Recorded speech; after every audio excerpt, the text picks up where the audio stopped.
স্পষ্ট কথা, মুসলমানের এই দেশের মধ্যে কোন হিন্দু সংগঠন, কোন হিন্দু সম্প্রদায় যদি আমার দেশটাকে নিয়ে টাল ভাড়া করতে চায়, ইসলামকে নিয়ে টাল ভাড়া করতে চায়, আমার দেশের কোন বন্দরকে নিয়ে টাল ভাড়া করতে চায়, এদেশের মুসলমানেরা ফয়জুল করিমের নেতৃত্বে, রেজাউল করিমের নেতৃত্বে প্রয়োজনে আরেকটা 24 আন্দোলন করে তুলবে, তারপরে ইসলামকে কোনোভাবে টাল ভাড়া করতে দিবে না।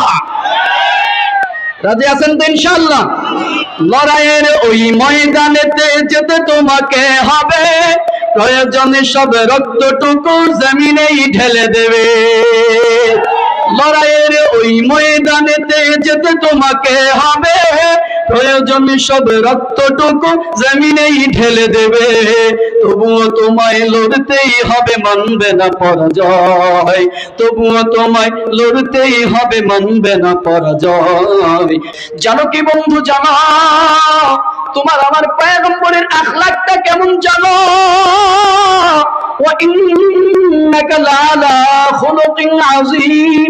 আল্লাহর পয়গম্বর মুহাম্মদুর রাসূলুল্লাহ সাল্লাল্লাহু আলাইহি ওয়াসাল্লামের আখলাকটা কেমন আযীম চরিত্র ছিল।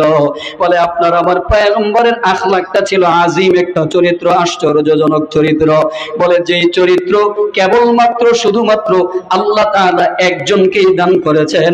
একটু মুহাব্বতে বলবেন ওই মানুষটার নাম কি? আপনার আমার পয়গম্বর আপনার আমার জন্য আদর্শ, লিডার, নেতা। ইন্নাল হামদুলিল্লাহ ওয়াসসালাতু ওয়াসসালামু আলা রাসূলিল্লাহ ওয়া আলা আলিহি ওয়া আসহাবিহি আজমাইন। أشهد أن لا إله إلا الله وحده لا شريك له ونشهد أن سيدنا وسندنا وحبيبنا وطبيب قلوبنا ربنا ومولانا محمدا عبده ورسوله. أما بعد فأعوذ بالله من الشيطان الرجيم. بسم الله الرحمن الرحيم. لقد كان لكم في رسول الله أسوة حسنة لمن كان يرجو الله واليوم الآخر وذكر الله كثيرا. صدق الله المولانا العظيم وصدق رسوله النبي الكريم. قال رسول الله صلى الله عليه وسلم: لا يؤمن أحدكم حتى أكون أحب إليه من والده وولده والناس أجمعين أو كما قال النبي عليه الصلاة والسلام. মুহাব্বতের সাথে একটু দরুদ শরীফ পড়ব। আল্লাহুম্মা সাল্লি আলা সাইয়্যিদিনা ওয়া নাবিয়্যিনা ওয়া শাফিঈনা ওয়া হাবিবানা ওয়া মাওলানা মুহাম্মদ সাল্লাল্লাহু আলাইহি ওয়া আলা আলিহি ওয়া আসহাবিহি ওয়া বারাকা ওয়া সাল্লাম। اللهم صل على سيدنا ونبينا وشفيعنا وحبيبنا ومولانا محمد صلى الله عليه وعلى آله وأصحابه وبارك وسلم. الحمد لله রব্বুল ইজ্জত জালাল আল্লাহ পাক রব্বুল আলামিনের দরবারে লাখো কোটি শুকর যে আল্লাহ পাক রব্বুল আলামিন জাতীয় উলামা শায়েখ আইম্মা পরিষদের ঢাকা মহানগর দক্ষিণের উদ্যোগে আয়োজিত আজকের এই জাতীয় সিরাত মাহফিলে আল্লাহ তাআলা আপনাদেরকে আমাদেরকে আসার বসার সুযোগ দান করেছেন। এজন্য অন্তর থেকে একবার কালেমাতুশ শুকর আদায় করব, আলহামদুলিল্লাহ। একটু মহব্বতের সাথে আপনাদের কাছে জানতে চাই, বলবেন রাসূলের প্রতি আমাদের ভালোবাসা আছে না নাই? যাদের জবানটা বন্ধ থাকবে মনে করব তাদের রাসূলের প্রতি ভালোবাসা নাই। মহব্বতের সাথে জাতীয় সিরাত মাহফিল থেকে আপনাদের কাছে জানতে চাই, আওয়াজ করে বলবেন নবীজির প্রতি, ইসলামের প্রতি আমাদের ভালোবাসা আছে না নাই? যদি রাসূলের প্রতি ভালোবাসা থাকে নিঃসন্দেহে বলতে চাই এই বাংলার জমিন হলো আশিকে রাসূলের জমিন, এই বাংলার জমিন হলো ইসলাম ওয়ালাদের জমিন। কথা ঠিক কিনা? একটু আওয়াজ দিতে হবে, আওয়াজ দিতে পারবেন ইনশাআল্লাহ? আপনাদের কাছ থেকে একটু মুসলমানের আওয়াজ চাই, কোনো মুনাফিকের আওয়াজ নয়। আপনাদের কাছ থেকে সেই আওয়াজটুকু চাই যে আওয়াজের কারণে গৌর গোবিন্দের পতন ঘটেছিল। আপনাদের জবান থেকে, মুসলমানের কণ্ঠ থেকে সেই আওয়াজ চাই যেই আওয়াজের কারণে বাংলাদেশ থেকে বেশ্যা তাসলিমা নাসরিন বোরখা বলে পালাতে বাধ্য হয়েছিল। আপনাদের কাছ থেকে সেই আওয়াজ চাই যেই আওয়াজের কারণে 5ই আগস্টে বাংলাদেশ থেকে স্বৈরাচার পালাতে বাধ্য হয়েছিল। সেই আওয়াজটা আপনাদের কাছ থেকে চাই যেই আওয়াজের কারণে এদেশ থেকে নাস্তিক বেঈমানরা লেজ গুটিয়ে পালাতে বাধ্য হবে। আওয়াজ দিতে পারবেন ইনশাআল্লাহ? স্পষ্ট কথা, এই বাংলার দেশ হলো, বাংলার জমিন হলো ইসলাম ওয়ালাদের জমিন। এই বাংলার জমিন 92% মুসলমানের জমিন, কথা ঠিক কিনা? এই বাংলার জমিন আহমদ শফি রহমাতুল্লাহর জমিন, ঠিক কিনা? এই বাংলার জমিন চরমনের কুতুবুল আলম ফজলুল করিম রহমাতুল্লাহর জমিন, ঠিক কিনা? স্পষ্ট কথা, চরমনের ওয়ালাদের এই জমিন থেকে কোন কুলাঙ্গারেরা যদি আমার নবীর ইজ্জতের উপরে আঘাত করতে চায়, যারা আমার বন্ধুদেরকে নিয়ে আঘাত করতে চায়, ওই নাস্তিক বেঈমান ইসলাম বিদ্বেষীদেরকে এই বাংলার জমিন থেকে বিদায় করার জন্য আল্লামা ফয়জুল করিমের নেতৃত্বে, রেজাউল করিমের নেতৃত্বে কারা কারা লড়াই করার জন্য তৈরি আছে? দু হাত তুলে দেখায় আবার। রাজি আছেন তো ইনশাআল্লাহ? রাজি আছেন তো ইনশাআল্লাহ? আফসোসের সাথে বলতে হয়, এই বাংলাদেশ হলো 92% মুসলমানের দেশ, ইসলাম ওয়ালাদের দেশ, কালেমা ওয়ালাদের দেশ। এই 92% মুসলমানের এই দেশে দুঃখের সাথে বলতে হয়, গত কিছুদিন পূর্বেও হিন্দুদের তাদের ধর্মীয় উৎসব দুর্গাপূজা যখন হয়েছিল, ওই দুর্গাপূজায় এদেশের মুসলমানেরা তাদের দুর্গাপূজায় তাদের পূজাকে পাহারা দিয়েছে, নিরাপত্তা দিয়েছে।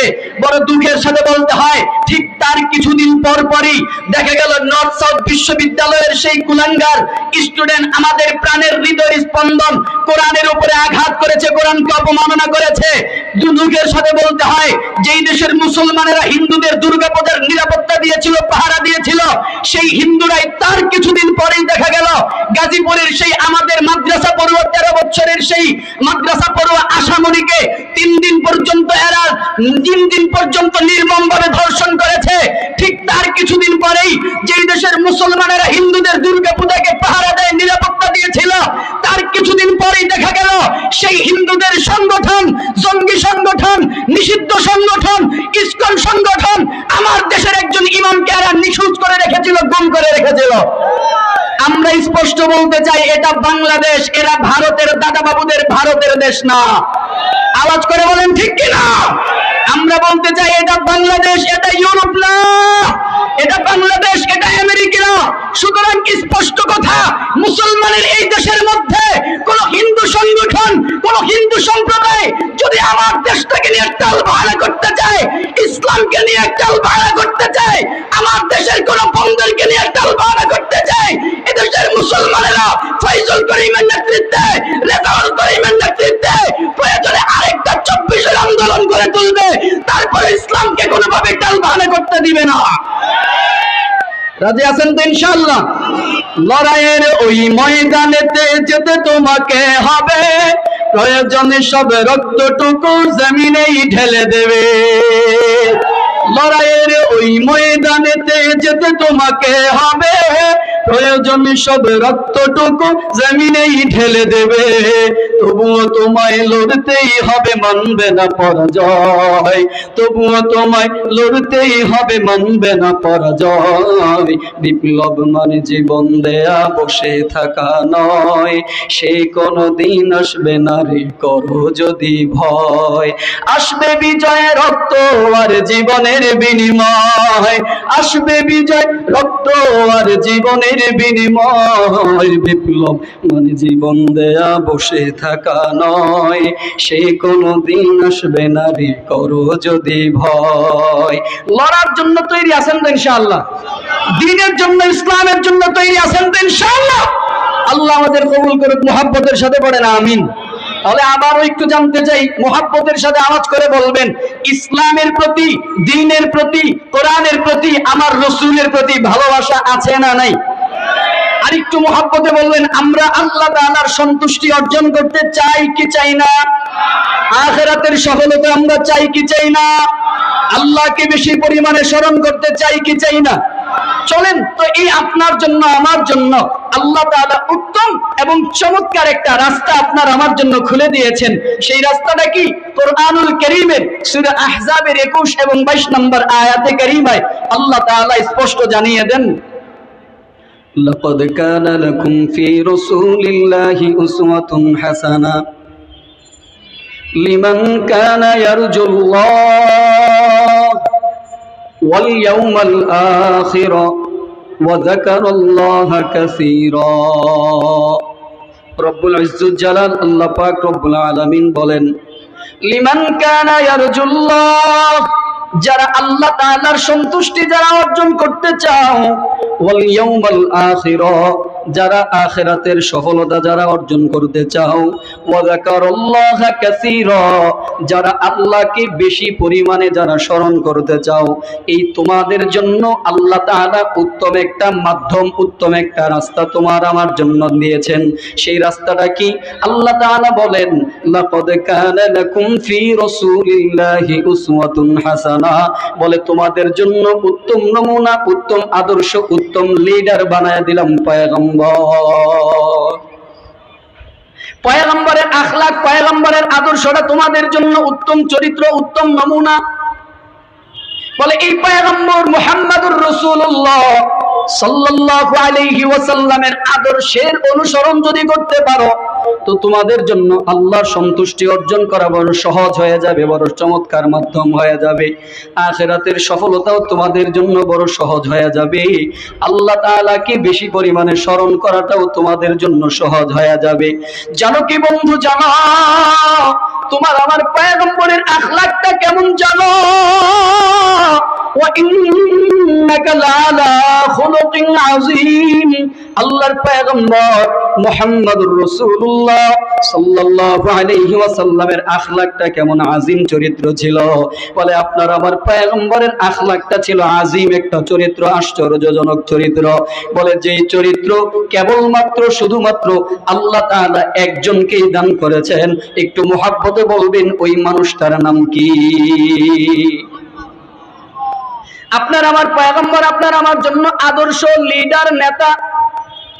এটা আমার কথা নয়, বলে দিয়েছেন কে? আরেকটু জোরে, লাকাদ কানা লাকুম ফি রাসূলিল্লাহি উসওয়াতুন হাসানা। আল্লাহ তাআলা আপনার আমার জন্য উত্তম নমুনা, আল্লাহ তাআলা আপনার আমার জন্য উত্তম আদর্শ, উত্তম লিডার মনোনয়ন করে দিয়েছেন। তিনি হলেন একমাত্র মুহাম্মদুর রাসূলুল্লাহ সাল্লাল্লাহু আলাইহি ওয়াসাল্লাম। এই আয়াত থেকে স্পষ্ট কথা, স্পষ্ট শিক্ষা, কোন ইমানদার, কোন মুসলমানের জন্য, ঈমানওয়ালার জন্য কখনোই কোনোদিন ওই আদর্শের লিডার, বাচ্চার মানুষের আদর্শের লিডার কখনো শেখ মুজিবুর রহমান হতে পারে না। কোন ইমানদারের জন্য, কোন মুসলমানের জন্য তাদের আদর্শের লিডার কখনো জিয়াউর রহমান হতে পারে না। মুসলমানদের একমাত্র আদর্শের লিডার হবেন মুহাম্মদুর রাসূলুল্লাহ সাল্লাল্লাহু আলাইহি ওয়াসাল্লাম। পয়গম্বরের অনুসারী যারা, ওয়ারিসুল আম্বিয়া যারা, পয়গম্বরের ওয়ারিস যারা হবে, তারাই হবে ইমানদারের একমাত্র আদর্শের লিডার, তারাই হবে একমাত্র আদর্শের নেতা।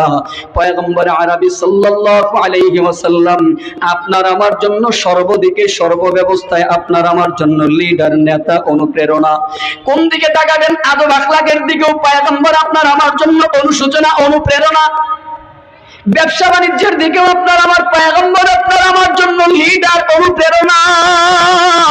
কোন দিকে তাকাবেন? আমলে, আখলাকে, ঈমানে, সর্বহালতে, সর্বদিকে পয়গম্বর আরবি সাল্লাল্লাহু আলাইহি ওয়াসাল্লাম আপনার আমার জন্য লিডার, অনুপ্রেরণা, অনুসূচনা। পয়গম্বরের কেমন আখলাক, কেমন চরিত্র, কেমন পয়গম্বর ছিলেন? ওয়া ইন্নাকা লাআলা খুলুকিন আযীম, বলে আপনার আমার পয়গম্বরের আখলাকটা হলো বড় আযীম একটা চরিত্র, বড় চমৎকার চরিত্র। বলে এমন একটা আশ্চর্যজনক চরিত্র, পয়গম্বরের চরিত্রটা এমন আযীব একটা চরিত্র। বলে সবাই আমরা কম বেশি সকলেই রাসূলের সিরাত থেকে জানি, ওই যে পয়গম্বর একটা খেজুরের বিনিময়ে কূপ থেকে যখন এক বালতি পানি উত্তোলন করতেন, হাত থেকে হাত ফসকে যখন কূপের মধ্যে যখন পড়ে গেল, হাত থেকে যখন কূপ থেকে কূপের মধ্যে বালতিটা যখন পড়ে গেল, ইহুদি এসে আপনার আমার পয়গম্বরের শরীরের মধ্যে একটা আঘাত বসায় দেয়, পয়গম্বর বিনিময়ে কোনো প্রতিবাদ না করে পয়গম্বর ওই ইহুদির হাতটাকে মালিশ করে দেয়। কি জন্য? বলে ভাই আমাকে মারতে গিয়ে আপনার হাতের মধ্যে কোনো ব্যথা লাগলো কিনা, এজন্য পয়গম্বর তার হাতের মধ্যে মালিশ করে দেয়। আর এটাই হলো আপনার আমার পয়গম্বরের আখলাক, এটাই হলো আপনার আমার পয়গম্বরের চরিত্র। এটা যদি আপনি আর আমি করতাম, আপনার আমার সাথে যদি ঘটে যেত, তো আমার তো মনে হয় কেউ যদি একটা আঘাত করতো, আমাদের হালত হলো কেউ আমাকে একটা গালি দিলে বিনিময়ে তাকে 5টা গালি না দিলে পেটের ভাত আমাদের হজম হয় না। কেউ আমাকে একটা আঘাত করলে বিনিময়ে তাকে 5টা আঘাত না করলে পেটের ভাত হজম হয় না। এটা হলো আপনার আমার চরিত্র। আর পয়গম্বরের আখলাক কি? পয়গম্বরে আঘাত করেছে, পয়গম্বর বিনিময়ে তার হাতটাকে মালিশ করে দিয়েছেন। রাসূল করিম সাল্লাল্লাহু আলাইহি ওয়াসাল্লামের আখলাকটা কেমন ছিল? হাদিস পড়লে জানা যায়। বুখারী এবং মুসলিমের বর্ণনার হাদিস, আম্মা জানা আয়েশা সিদ্দিকা রাদিয়াল্লাহু তাআলা আনহা থেকে বর্ণিত, তিনি বলেন عن عائشة رضي الله تعالى عنها أن قريشا أهمهم شأن المرأة المخزومية التي سرقت। আম্মা জানা আয়েশা সিদ্দিকা রাদিয়াল্লাহু তাআলা আনহা তিনি বলেন, আপনার আমার পয়গম্বরের কাছে একটা চুরির বিচার আসলো। চুরির বিচার কে চুরি করেছে? আয়েশা সিদ্দিকা রাদিয়াল্লাহু তাআলা আনহা বলেন, কুরাইশ বংশের মাখজুমি গোত্রের একটা মহিলা চুরি করেছে। ওই মাখজুমি গোত্রের মহিলার চুরির বিচার যখন পয়গম্বরের কাছে আসলো, পয়গম্বর তখন তেলাওয়াত করলেন, আস-সারিকু ওয়াস-সারিকাতু ফাকতউ আইদিয়াহুমা, বলে চোর পুরুষ হোক আর মহিলা হোক হাত কেটে দাও। মুহাব্বতে বলবেন বিধানটা দিয়েছেন কে? আস-সারিকু ওয়াস-সারিকাতু ফাকতউ আইদিয়াহুমা, চোর পুরুষ হোক আর মহিলা হোক হাত কেটে দাও। কসম করে বলতে পারি, এই এক বিধান যদি আপনার আমার দেশ এই বাংলাদেশের মধ্যে এই একটা বিধান যদি বাস্তবায়ন থাকতো, তাহলে দেখতেন বাংলার জমিনে ওই গুলিস্তানের মধ্যে কোনো ছিচকে পকেট চোরকে আর খুঁজে পাওয়া যাইতো না। বেশি না, এখনো যদি আমার দেশের প্রশাসন সরকার প্রধান হতে চায়, দেশ থেকে চুরি বন্ধ হয়ে যাক, ডাকাতি বন্ধ হয়ে যাক, আমার দেশ থেকে জিনা ব্যভিচার লম্পট খুন খারাপি বন্ধ হয়ে যাক, দেশের সরকার প্রধান যদি একটা আইন বাস্তবায়ন করে, সেটা কি? বলে বেশি কিছু না, বলে কেউ যদি চুরি করে কোরআন থেকে এই একটা বিধান কায়েম করো যে কেউ যদি চুরি করে ধরা পড়লে ঢাকার এই রাজধানীতে বাইতুল মুকাররমে প্রকাশ্যে ওই চোরের হাত কেটে দেওয়া হবে। আর একটা বিচার বাস্তবায়ন করে যদি ঘোষণা দিয়ে দেওয়া হয়, আজকের পর থেকে যারা চুরি করে ধরা পড়বে তাদেরও হাত কাটা যাবে। মুহাব্বতে বলেন, এরপর থেকে কোন চোর এই দেশের মধ্যে পাওয়া যাবে? বুঝতেছেন কথা? এরপরে কোন চোর পাওয়া যাবে? গুলিস্তানে কোন চোর পাওয়া যাবে? বাসাবতী কোন পকেটমেট পাওয়া যাবে? কোথাও কোন পকেটমেট তখন পাওয়া যাবে? কোথাও পাওয়া যাবে না। যখন দেখবে হাত কাটার বিধানটা চালু হয়ে গেছে, অটোমেটিক ছিচকে চোররা পর্যন্ত ভালো হয়ে যেতে বাধ্য হবে, ঠিক কিনা?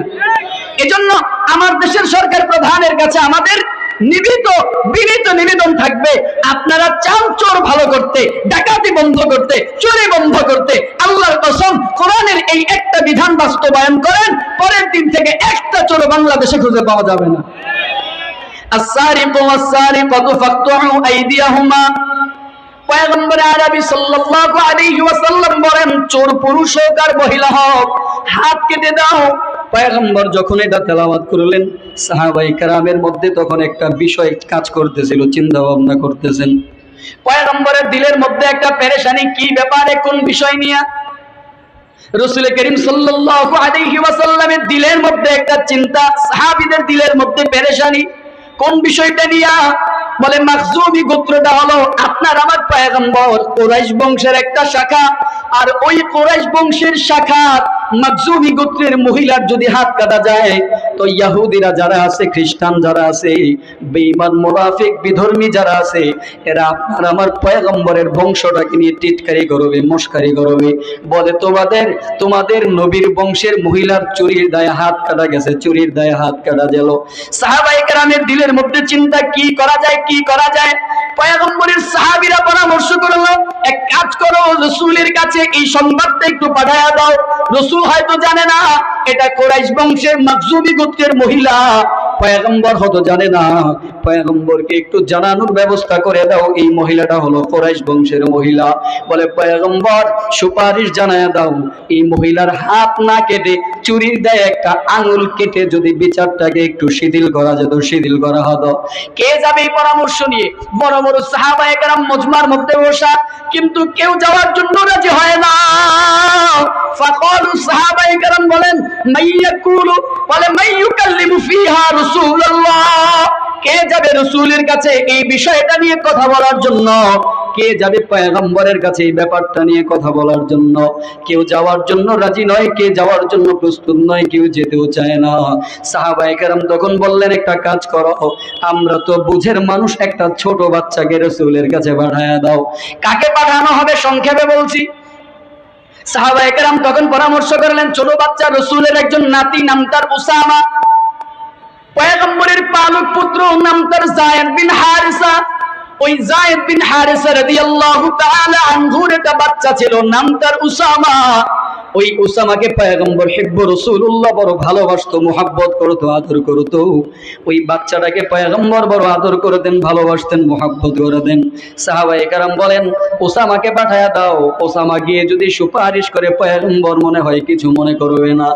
উসামাকে পাঠায়া দেওয়া হলো। পয়গম্বর ফায়ুকাল্লিমু উসামা, উসামা গিয়ে তখন কথা বললো, বিষয়টা পয়গম্বরকে জানালো।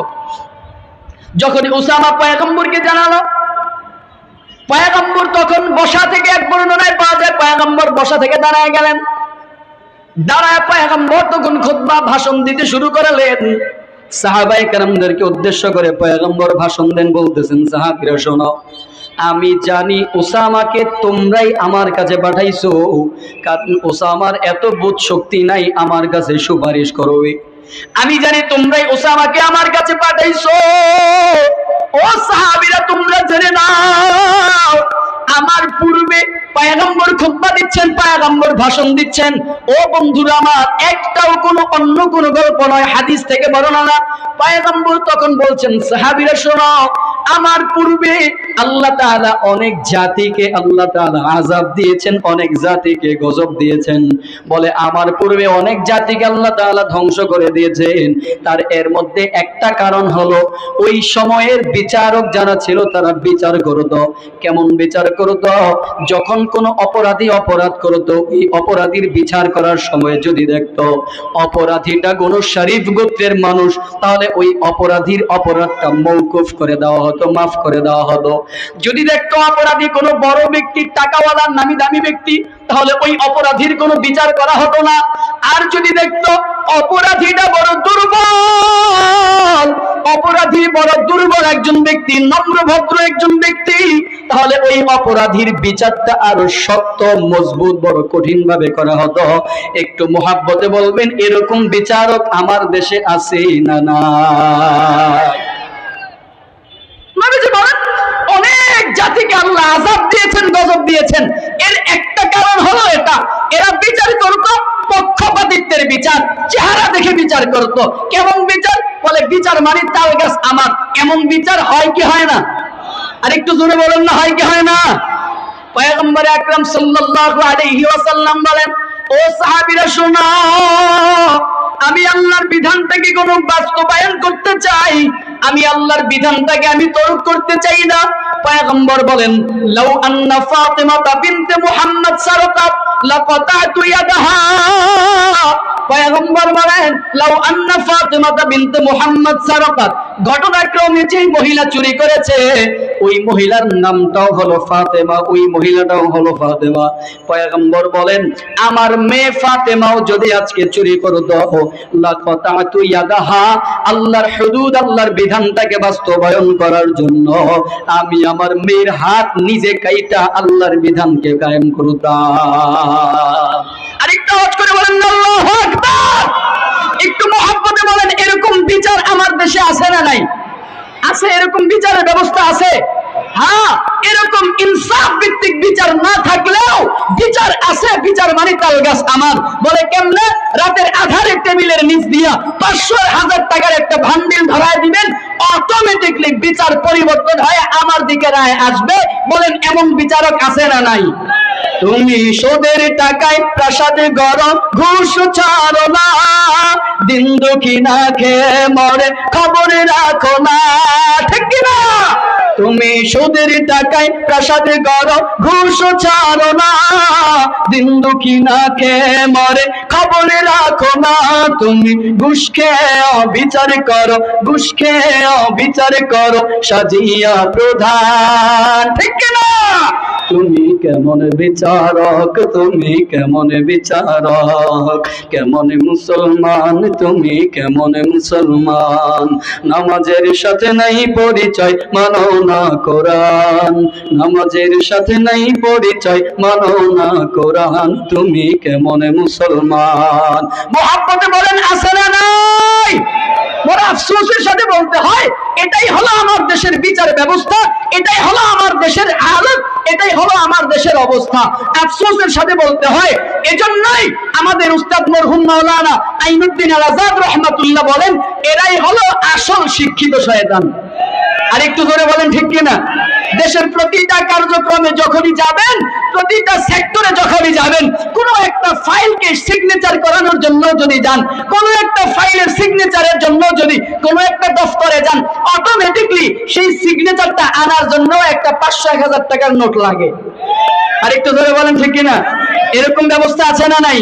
এজন্যই মরহুম মাওলানা আইনুদ্দিন আল আজাদ রহমাতুল্লাহ বলেন, এরাই হলো আসল শিক্ষিত শয়তান। ওরা হলো দেশের লাগি মহামারীর মতন, ফাইলে কলম ঠেকাইয়া চালায় তারা নির্যাতন। ঘুষের টাকায় ওদের ভুরি, ঘুষের টাকায় ওদের ভুরি, করে যে টান টান। ওরা শিক্ষিত শয়তান, ওরা শিক্ষিত শয়তান, ওরা শিক্ষিত শয়তান, ওরা শিক্ষিত শয়তান। দুর্নীতির আখড়ায় বসে জাহির করে জ্ঞান, কলম দিয়ে কামায় টাকা, আবার ধরে সাধুর ভান। ওরা শিক্ষিত শয়তান, ওরা শিক্ষিত শয়তান, ওরা শিক্ষিত শয়তান, ওরা শিক্ষিত শয়তান। পীরগিরি আর মাজার পূজা চলছে দেশটা জুড়িয়া, শিরকি আর ভণ্ডামিতে দেশটা গেল ভরিয়া। গাজার কলকি টান মারিয়া, গাজার কলকি টান মারিয়া, দেখা 1000 শান আছে না নাই? ওরা শিক্ষিত শয়তান, ওরা শিক্ষিত শয়তান, ওরা শিক্ষিত শয়তান, ওরা শিক্ষিত শয়তান। আল্লাহ তাআলা আমার এই দেশটাকে সকল ধরনের মুসিবত থেকে হেফাজত করুক, পারেন আমিন। তাহলে আল্লাহ তাআলা আমাদের জন্য নেতা নির্বাচন করে দিয়েছেন, তিনি কে? মুহাম্মদুর রাসূলুল্লাহ সাল্লাল্লাহু আলাইহি ওয়াসাল্লাম। লাকাদ কানা লাকুম ফি রাসূলিল্লাহি উসওয়াতুন হাসানাহ লিমান কানা ইয়ারজুল্লাহ ওয়াল ইয়াউমাল আখিরা ওয়া যাকারাল্লাহ কাসীরা। যারা আল্লাহকে বেশি পরিমাণে স্মরণ করতে চাও, আল্লাহর সন্তুষ্টি যারা অর্জন করতে চাও, আখিরাতের সফলতা যারা অর্জন করতে চাও, তাদের জন্য আমাদের আদর্শ, আমাদের আইডল, আমাদের লিডার, আমাদের অনুপ্রেরণা, আমাদের ভালোবাসা একমাত্র একজন, তিনি হলেন মুহাম্মদুর রাসূলুল্লাহ সাল্লাল্লাহু আলাইহি ওয়াসাল্লাম। আল্লাহ তাআলা আমাদের সবাইকে রাসূলের আখলাক, আদর্শ, চরিত্র, ভালোবাসা, মুহাব্বত অন্তরের মধ্যে নিয়ে আল্লাহ তাআলা আমাদেরকে দুনিয়া থেকে বিদায় হওয়ার তৌফিক দান করুক। সকলে পড়েন আমিন। কথার মধ্যে যদি ভুল ত্রুটি থাকে ক্ষমা সুন্দর দৃষ্টিতে দেখবেন। আসসালামু আলাইকুম ওয়া রাহমাতুল্লাহি ওয়া বারাকাতুহু।